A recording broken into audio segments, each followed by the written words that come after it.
how to have a relationship in the 2020s.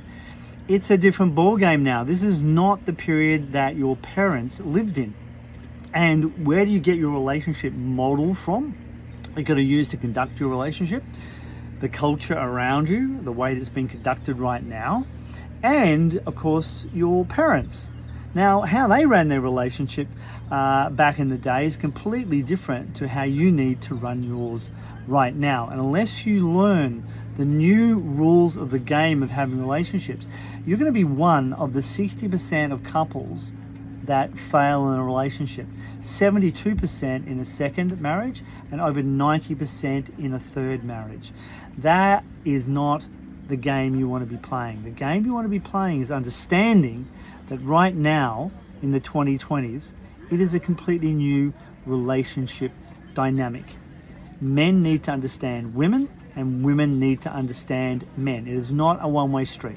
Yes, as men, you need to lead in the relationship emotionally and understand her. But equally, ladies, understanding him and realizing there are times when he needs to focus on things, that he loves appreciation, that he loves a thank you. And you might be like, well, why the hell would I thank him? Like, he doesn't do half the stuff that I ask him to do. I get it. I get that there is an expectation on your part that he's going to be able to cover everything. But he's not equipped to do that now. World War I and World War II radically changed how men showed up. And that is now impacting our relationships and men right now. But that does not mean that men cannot learn how to step up and handle everything, because we can. Men like myself, men like the thousands of men that we've assisted, have stepped up, are handling it all. And their relationships are strong, loving, and lasting. And equally for women, learning there's a new role for you. Yes, you are independent. Yes, you are strong. Yes, you have to do as much as men, but you don't need to carry the stress all the time. You don't have to be everything for everybody. That is madness. But World War I and World War II imprinted that in women, that they had to step up because men were away at war. And so they did.